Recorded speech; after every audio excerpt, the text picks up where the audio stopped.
দলৰ লগত কথা পাতিছো যে যদি বিজেপি 2026 আমি হৰুৱাব নোৱাৰো তেতিয়াহ'লে অসমৰ মানুহে শান্তিৰে জীয়াই থকাটো অসম্ভৱ হয়নে নহয় অশান্তি কৰি পেলাইছে নে নাই আমাৰ জীৱনবিলাক হয়নে নহয় আপোনালোকৰ সংখ্যালঘু বা মুছলমান ৰাইজকটো অশান্তি কৰিছে আমাৰ হিন্দুসকলক আমাৰ খ্ৰীষ্টানসকলক আমাৰ শিখসকলক আমাৰ বৌদ্ধিষ্টসকলক কাকোৱে আমাক শান্তিৰে এই চৰকাৰখনে থাকিবলৈ দিয়া নাই কাকোৱে আপুনি যিকোনো সময়তে এবাৰৰ কাৰণে যিকোনো এজন ব্যৱসায়ীক আপুনি ফুটপাথত দোকান দিয়া মানুহজন সপ্তাহত বজাৰ কৰিবলৈ যোৱা মানুহজন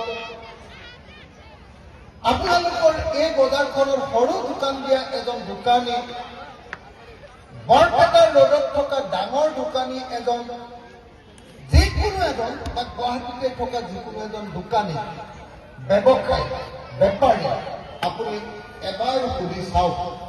যে বিজেপি চৰকাৰৰ দিনত আপোনালোকৰ উন্নতি হৈছে নে বেয়া হৈছে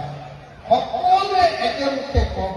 যে বিজেপি চৰকাৰে আমাৰ ব্যৱসায়টো ধ্বংস কৰি পেলালে হয়নে নহয় সকলোৱে এই বিজেপি চৰকাৰে আমাৰ পৰা ভোট লৈছিলে আমাক কৈছিলে ভাইৰ বেহেন বুলি যে কয় মানুহজন হয় নে নৰেন্দ্ৰ মোদী ডাঙৰীয়া তেখেতে আমাক কৈছিলে যে আমাক ভোট দিয়ক আমি মেহেংগা বটাইংগে বুঝলে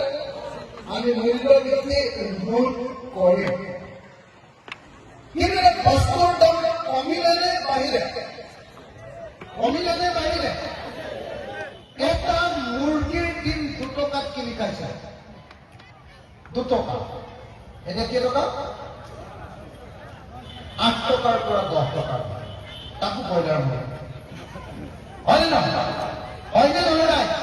হয় 1 কেজি লবণ নিমখ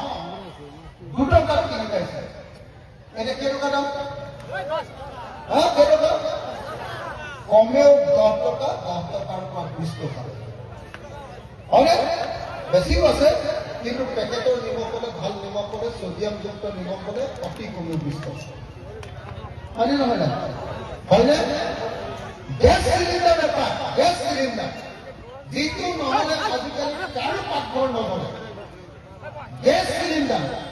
এটা গেছ চিলিণ্ডাৰৰ দাম কংগ্ৰেছ চৰকাৰ তেওঁলোকে কংগ্ৰেছক খুব বেয়া চৰকাৰ বুলি কয় কংগ্ৰেছ চৰকাৰ দিনত 414 টকা আছে 414 টকা থাকোঁতে তেওঁলোকে হাল্লা লগাই দিছিলে বিজেপিয়ে সৰুকাৰী গেছ চিলিণ্ডাৰ উলিয়াই নি কৈছিলে যে চোৱা এওঁলোকে আমাৰ একদম পাকঘৰত হাত দিছে কংগ্ৰেছে